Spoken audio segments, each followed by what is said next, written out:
Buenos días, muchas gracias por su presencia. Quiero también agradecer al comité organizador de este séptimo Congreso de Imagenología del Centro Médico Nacional 20 de noviembre, en especial al doctor Osorio. Estoy también agradecido y para mí es un honor representar a la sociedad invitada, a la Sociedad Veracruzana de Radiología e Imagen, donde me desempeño como coordinador científico. Muchísimas gracias y sin más preámbulos, me permito compartir mi pantalla para iniciar con mi conferencia.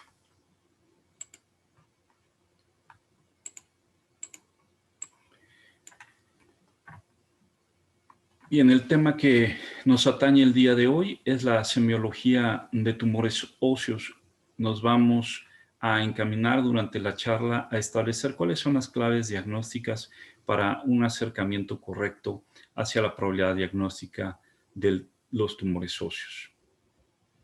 Los objetivos de la charla serán conocer el método de imagen inicial para el análisis de los tumores óseos, identificar los diferentes patrones de destrucción ósea, analizar los tipos de reacciones periósticas, entender los tipos de matriz tumoral y reconocer los planos de involucro tumoral.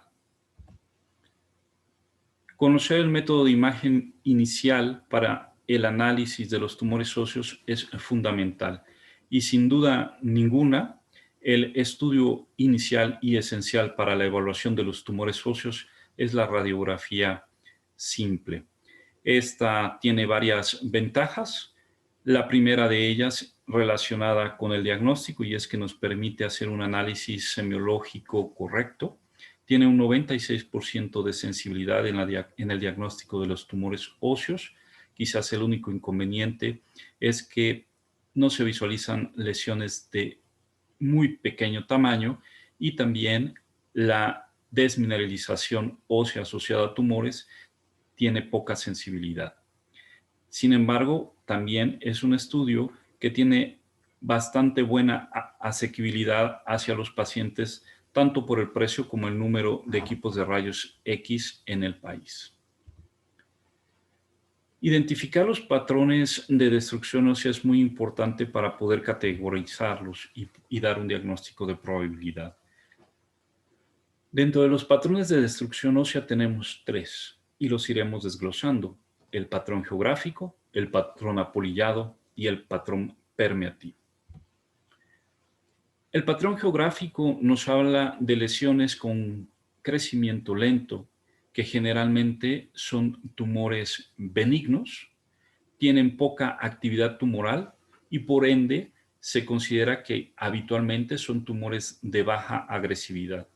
Esto también genera que existan zonas de transición estrecha, es decir, una zona donde se delimita de forma adecuada la lesión tumoral del hueso normal. Normalmente sus márgenes son bien delimitados y actualmente se pueden establecer algunas consideraciones especiales en relación con los márgenes. Y las podremos entonces dividir en lesiones con márgenes o bordes esclerosos, bordes sin esclerosis y bordes mal definidos. En esta representación esquemática podemos visualizar los tres tipos de bordes que encontramos en el patrón geográfico, en donde podemos establecer en los patrones bien delimitados una adecuada diferenciación entre hueso sano y lesión tumoral. Conforme los bordes van siendo menos delimitados, no esclerosos o mal definidos, estamos ante la posibilidad de un tumor con mayor agresividad o un tumor incluso maligno.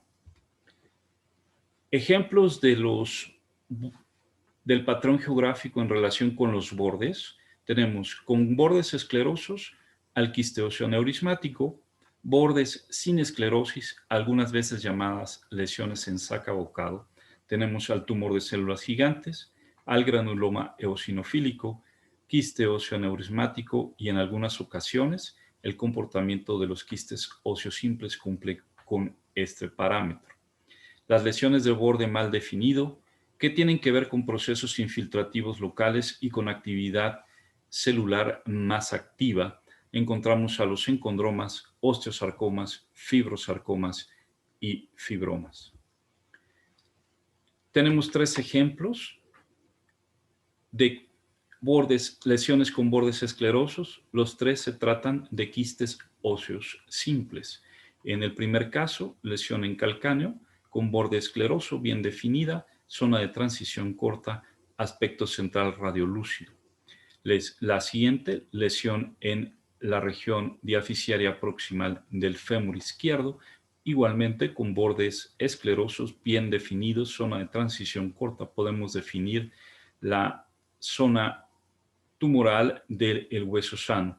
Y en este tercer caso, lesión localizada en la metáfisis proximal de la tibia, de aspecto redondeado, bien delimitado, con borde escleroso, zona de transición corta. Quizás este último caso es el que nos define mejor lo que es una lesión con patrón geográfico y borde escleroso. Lesiones con bordes no esclerosos y además con márgenes mal definidos. En este caso, se trata de un tumor de células gigantes, donde incluso observamos fractura en terreno patológico, donde podemos definir los márgenes proximales del tumor de forma adecuada. Sin embargo, hacia la porción distal ya estos márgenes son mal definidos. La lesión demuestra algunas trabeculaciones centrales con área de hipodensidad también central. En este siguiente caso también se trata de un tumor de células gigantes, donde podemos ver en su segmento proximal una adecuada diferenciación entre los márgenes tumorales del hueso sano. Sin embargo, al ser una lesión expansiva con áreas de hipodensidad central alternadas con zona de mayor densidad, no definimos algunos de sus bordes. Y en este último caso, una lesión de localización proximal, donde vemos bordes parcialmente definidos en la porción distal. En la proximal sí vemos una zona de transición corta con algunas imágenes septales centrales en relación con quiste óseo aneurismático. Dentro del patrón geográfico, los bordes mal definidos, en este ejemplo tenemos varias lesiones en un mismo paciente que involucran ambas manos, todas ellas con bordes mal definidos, algunas imágenes incluso no solamente de bordes, sino en sí mal definidas, que involucran varias falanges en relación con osteocondromatosis múltiple. En este otro caso, lesión localizada en la diáfisis distal del fémur, donde observamos márgenes prácticamente desaparecidos. No podemos definir la zona de hueso normal de la lesión tumoral. Algunas imágenes de aspecto ovoideo radiolúcidas centrales. Incluso en este caso tenemos reacción perióstica importante y algunas imágenes de mayor densidad adyacentes al periósteo. En este caso se trató de un sarcoma de Ewing.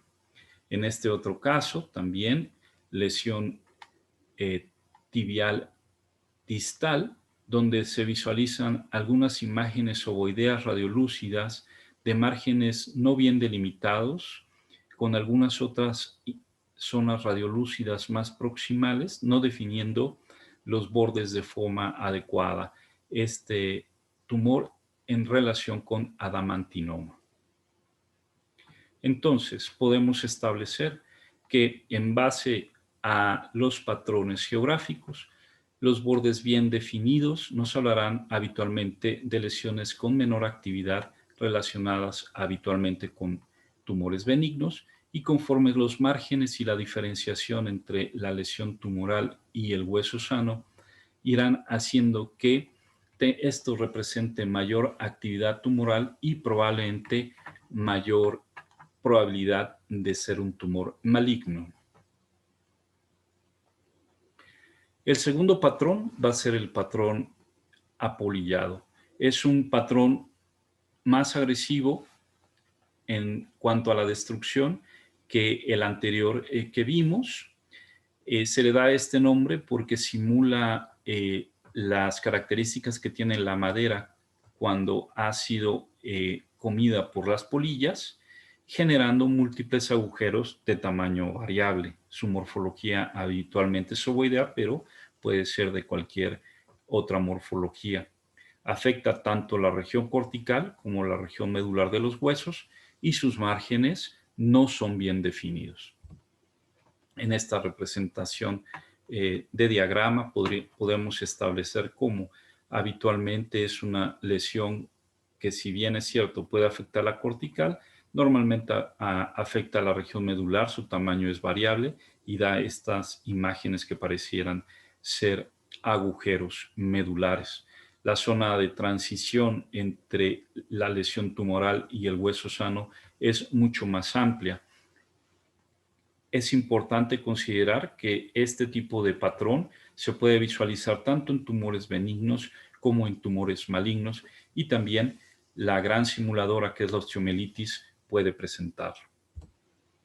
Vamos a tener estos ejemplos. Esta es una lesión localizada en el tercio medio de la clavícula, donde no podemos hacer una adecuada diferenciación de la lesión benigna del hueso, pero además tenemos estas imágenes radiolúcidas centrales que simulan este patrón en apolillado, este tumor en relación con granuloma eosinofílico. Esta otra imagen, que se trata de un osteosarcoma, donde podemos ver estas imágenes de aspecto anular, radiolúcidas, centrales, que no permiten definir la porción normal del hueso con el tumor, y esta otra de características similares. Vean cómo la zona de transición es mucho más amplia que el patrón geográfico que hemos revisado anteriormente. Finalmente, el patrón permeativo. De los tres patrones óseos, este es el que nos traduce mayor agresividad y por lo tanto mayor destrucción ósea. Es indicativo de una lesión que ha crecido de forma rápida, por lo tanto sus márgenes son muy mal definidos y no es posible en forma general y habitual delimitar de forma correcta el tumor del hueso normal. En esta representación gráfica podemos visualizar cómo son múltiples lesiones que tienden a coalescer de aspecto radiolúcido que involucran la región medular del hueso. Su morfología es muy variada, habitualmente son ovales o bien alargadas. A pesar de que en la mayoría de las ocasiones que visualizamos patrones permeativos estamos ante un tumor maligno, también hay lesiones de tipo inflamatorio, infeccioso e incluso metabólicas que nos pueden dar este tipo de patrón. Estos ejemplos. Vean, en este caso es una lesión localizada en el húmero con mayor densidad, no pudiendo determinar de forma correcta los bordes de la lesión y del hueso sano. Además, existe una lesión en saca-bocado con reacción perióstica, algunas imágenes ovoideas de mayor densidad e incremento en la densidad de tejidos blandos. En este caso, se trata de un osteosarcoma.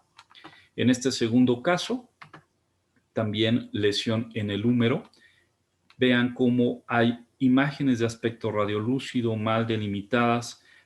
Hacia la porción más distal existe mayor densidad del hueso con discreta reacción perióstica. No es posible definir el hueso normal del hueso patológico. En este caso, se trató de un paciente con enfermedad de Payet asociado a osteomielitis.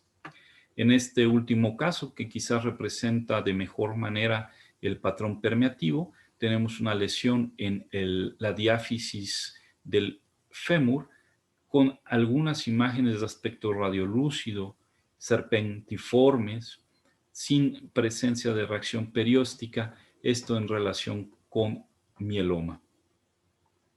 Entonces, podemos concluir en relación con los patrones de destrucción ósea que cuando tenemos lesiones con márgenes bien delimitados esclerosos o no, que nos permiten diferenciar el tumor del hueso sano. Estamos ante un patrón geográfico y habitualmente lesiones benignas o de crecimiento lento.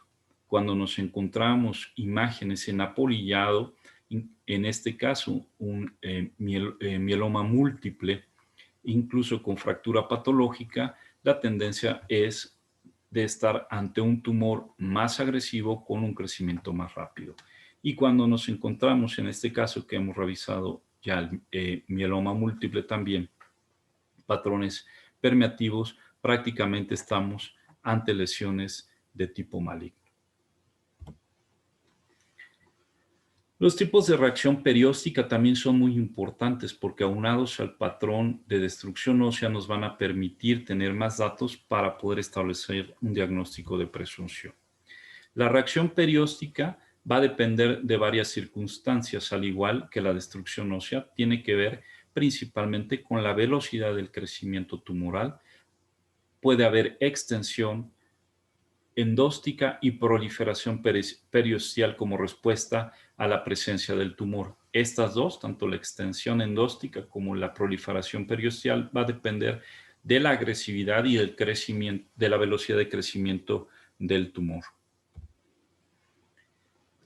En forma muy general, y quizás la clasificación que más utilizamos para los tipos de reacción perióstica, la podríamos dividir en dos grandes grupos: las benignas y las malignas, o también denominadas agresivas. Dentro de las benignas tenemos las reacciones periósticas de tipo sólido, y dentro de las malignas, la lamelar o en capas de cebolla, en rayos de sol, y se incluye la lesión de triángulo de Kottmann.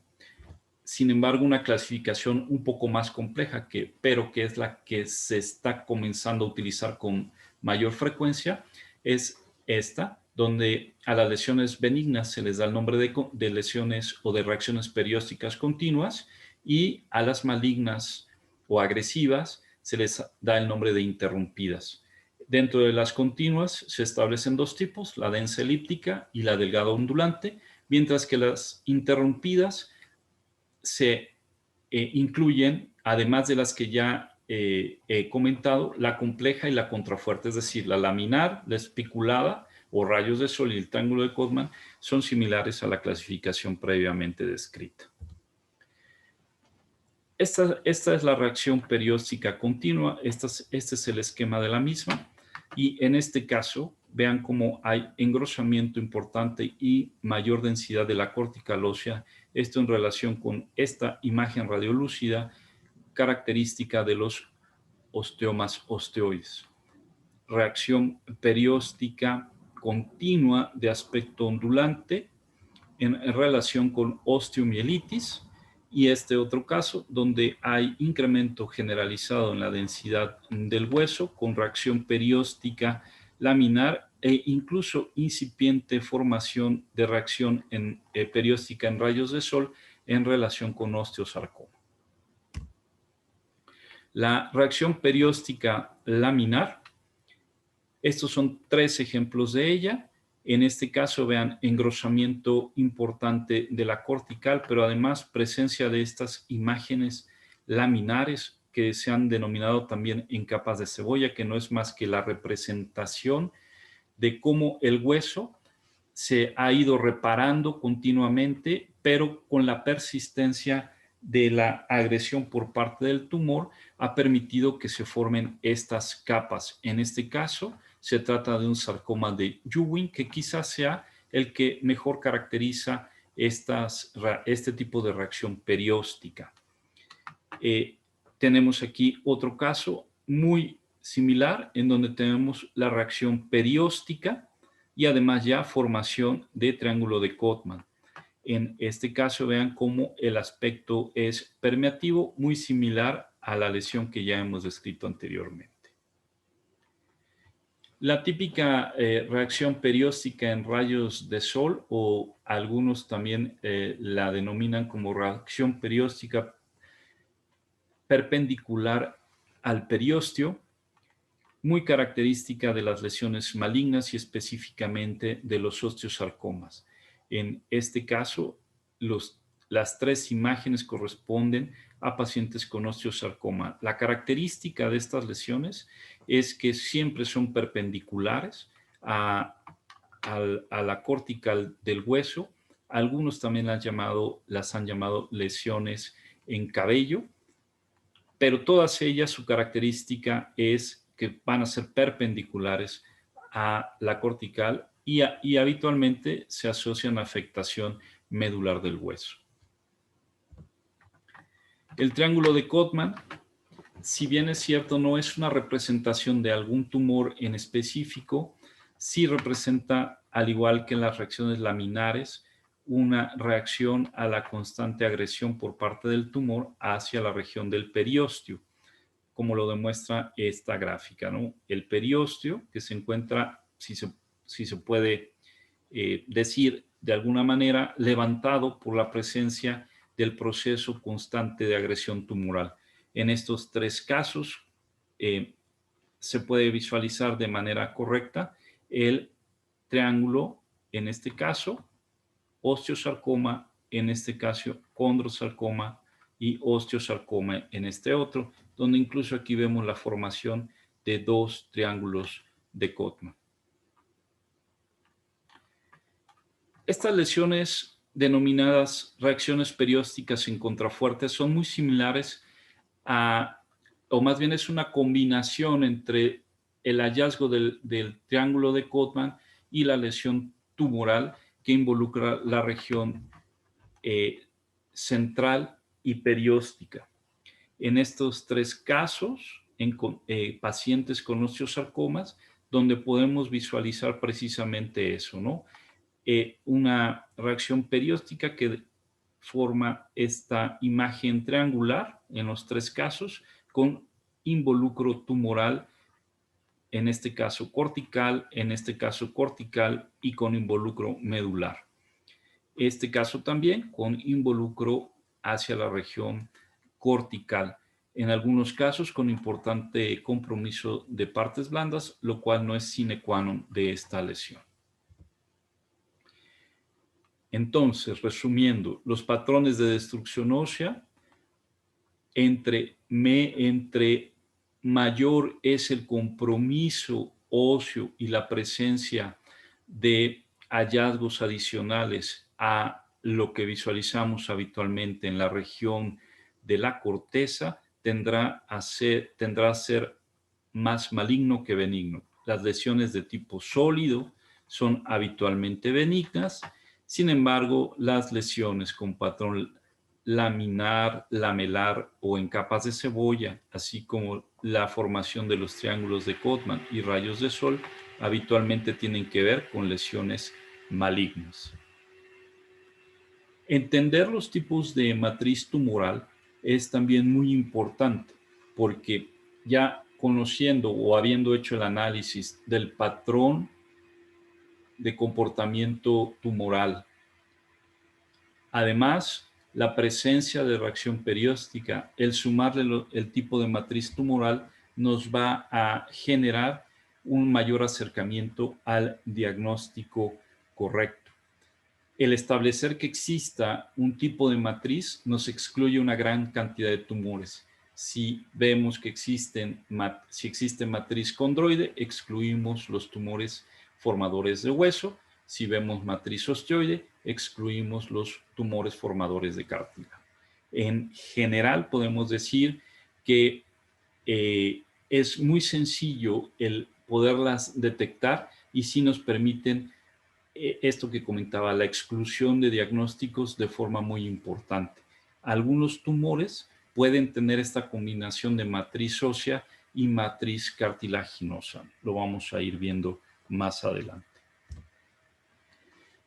Los 2 tipos de matriz habitualmente que visualizamos son la matriz osteoide u osteoblástica, son tumores formadores de hueso, que generalmente tiene un aspecto algodonoso o en nube, y la matriz cartilaginosa o condroide, que tienen múltiples aspectos. Quizás los más frecuentemente visualizados son las formas puntiformes, las formas anulares y forma de coma. Algunos han denominado también algunas de estas en palomitas de maíz. Vamos a ver los ejemplos. Todas estas son tumores formadores de hueso, o sea, son matrices osteoides, todos estos en relación con osteosarcomas. Este primero, localizado en el tercio distal del fémur, asociado a reacción perióstica en rayos de sol o cabello, con importante incremento en la densidad, pérdida de sus márgenes en la porción proximal. Este otro en la región diaficiaria o metadiaficiaria del húmero, también con importante incremento en su densidad, discreta reacción perióstica. Este otro es tumor localizado en la región diaficiaria proximal y media de la tibia, donde podemos observar imágenes de aspecto cotonoso y algunas otras hacia la región periférica y medular. Esta última lesión con importante incremento en la densidad y volumen de partes blandas, pero además con formación de matriz osteoide. Insisto, todos estos en relación con osteosarcomas, que quizás sea el tumor que con mayor frecuencia genera matriz osteoide. Estos 4 casos están en relación con matriz condroide. Vamos a comenzar primero con el del húmero, porque quizás sea el más representativo de las diferentes morfologías que puede tener este tumor. Lesiones de aspecto anular, lesiones en coma, lesiones ovoideas, todas ellas centrales en relación con encondroma. Esta lesión localizada en el ala mayor del hueso ilíaco izquierdo, vean cómo tiene áreas radiolúcidas alternadas con otras de mayor densidad, a diferencia de los tumores formadores de hueso, donde las lesiones son o muestran una mayor densidad. Esta lesión está diagnosticada como condrosarcoma, al igual que esta otra, en una localización muy similar, de mayor tamaño y mayor densidad. Esta otra también condrosarcoma, pero en la región femoral, el cual se asocia a estas imágenes radiolúcidas que están en relación con formación de matriz condroide e importante incremento en la densidad y volumen de partes blandas. Y tenemos este tipo de tumores que combinan la matriz osteoide con la matriz condroide, y de ahí su nombre, y el nombre es osteocondroma. Estos osteocondromas pueden tener base gruesa o una base amplia, y también pueden ser con una base corta que se les denomina de aspecto sésil. Entonces, estos vean imágenes densas alternadas con otras de menor densidad por las características histológicas que tiene, tumor formador de hueso y de cartílago. En este otro caso, igualmente, formador de hueso y formador de cartílago. En este caso específico, en el peroné, si bien es cierto que la lesión demuestra algunas áreas de matriz condroide y algunas otras más sólidas que demostrarían matriz osteoide, en este caso se trata de un condrosarcoma secundario a un osteocondroma. Del 1 al 5% de los osteocondromas malignizan, y estos malignizan en condrosarcomas. Finalmente, nuestro último objetivo es el reconocer los planos de involucro tumoral. Las claves de localización de estos tumores son importantes. Podemos establecerlas en el plano transverso, de localización central, excéntrica, cortical y paraosteal. Los ejemplos de central podrían ser los encondromas, quistes óseos simples. Las excéntricas, tumores de células gigantes, osteosarcoma y fibromixoma condromixoide. Las lesiones corticales, como el fibroma nosificante y el osteoma osteoide, y las paraosteales en relación con osteosarcoma paraosteal y osteocondroma.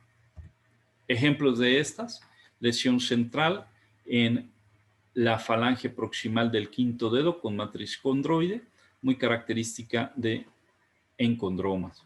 Los paraosteales que ya hemos revisado al osteocondroma con una de aspecto sesi con matriz osteoide y condroide localizado en la región paraosteal. Los corticales muy característicos de los fibromas osificantes y fibromas no osificantes. Este también es un ejemplo clásico de lesión cortical benigna. Vean los bordes esclerosos bien delimitados, una zona de transición muy estrecha. Y lesiones excéntricas, que en este caso se trata de un tumor de células gigantes, donde podemos ver su localización central, algunas imágenes radiolúcidas en la región medular que incluso expande las corticales del hueso y en algunas zonas incluso tiene disrupción de la misma. Los planos longitudinales, epifisiario, metafisiario y diafisiario en relación. El epifisiario con tumor de células gigantes y condroblastomas, el metafisiario con osteosarcoma, condrosarcoma y osteomielitis. Los diafisiarios clásicamente en condroma y cualquier tumor de células redondas.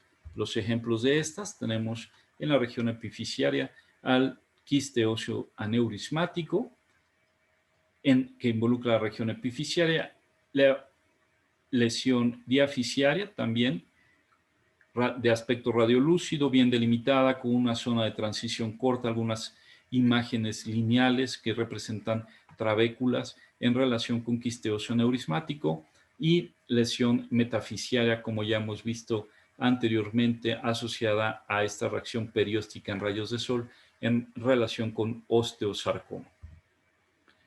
Como conclusión podemos establecer que la radiografía simple es fundamental para la evaluación de los tumores óseos y realizar la semiología de los mismos. Es importante que analicemos todos los hallazgos que hemos ido desarrollando durante la charla y poder concatenar los mismos para establecer un diagnóstico de probabilidad. Es decir, tenemos que evaluar el tipo de destrucción ósea, el tipo de reacción perióstica, la localización del tumor y si tiene o no tiene algún tipo de matriz. Podemos ir excluyendo algunos diagnósticos, con lo cual también podemos ir integrando algunos otros de probabilidad. Es importante recalcar que, si bien es cierto que al hacer la semiología de los tumores óseos podemos tener un importante acercamiento al diagnóstico definitivo, hay que considerar una amnesis muy importante y estrecha del paciente. La historia clínica es fundamental para poder también ayudar a hacer el diagnóstico. Esto debe de incluir la edad del paciente, el tiempo de evolución del tumor, la sintomatología y la edad y el sexo. Y también no olvidar que el abordaje de los tumores óseos debe hacerse con un grupo multidisciplinario donde habitualmente el diagnóstico, si bien es cierto, gira alrededor del radiólogo, se debe de tener un patólogo con experiencia en tumores óseos, así como cirujanos, especialistas en tumores óseos y oncólogos médicos en el caso de que se requiera. No quisiera yo olvidar otros métodos de imagen que son también muy importantes para el diagnóstico y sobre todo estadificación de los tumores y sobre todo para la evaluación en muchos casos de la extensión. Voy a presentar este caso clínico en donde la paciente se puede observar que llegó a consulta con importante aumento de volumen de la región del muslo, con la piel turgente, con incremento en la temperatura. Realizamos la radiografía del fémur y de la cadera, donde podemos observar una lesión con matriz condroide, con márgenes mal delimitados e importante incremento en la densidad de los tejidos blandos, así como de su volumen. En la tomografía computarizada podemos delimitar de manera más precisa la lesión, la cual demuestra esta matriz condral. En la resonancia magnética podemos, en esta secuencia T1, visualizar algunas áreas de hiperintensidad ovoideas que involucran los tejidos blandos, pero mayormente generada por esta lesión de aspecto condral en la región proximal, en la diáfisis proximal del fémur. Esta es la pieza quirúrgica de la lesión. Se trató de un condrosarcoma. Aquí estamos pues prácticamente integrando la clínica, la radiografía simple, tomografía, resonancia y obviamente el estudio histopatológico. En la medida de lo posible podría ser el mejor abordaje para el diagnóstico definitivo y tratamiento de estos pacientes. Y voy a mostrar un segundo caso, paciente masculino que llegó a consulta con importante aumento de volumen a nivel de la región del hombro izquierdo, incluso con algunas telangiectasias cutáneas. Se tomó la radiografía. En la radiografía, haciendo un acercamiento, se puede visualizar este importante incremento en la densidad y volumen de tejidos blandos con imágenes de aspecto condroide dependientes de la región clavicular. La lesión es mal delimitada y no tenemos márgenes correctamente definidos. Se realizó la tomografía computarizada donde se puede evidenciar una lesión clavicular, la cual expande la región medular del hueso y disrumpe las corticales. Esta es la pieza patológica y se trató de otro condrosarcoma. Pues muchísimas gracias por su atención. Es un tema bastante interesante. Es un tema que da para muchas otras clases más para poder hacer la evaluación ya más dirigida de cada uno de los tipos de tumores que conocemos. Pero bueno, espero que estos fundamentos para la evaluación de primera intención de los tumores óseos haya sido de su agrado y les pueda ayudar en su trabajo diario. Estos son mis correos. Si alguno de ustedes desea contactarme, quedo a sus órdenes. Muchas gracias.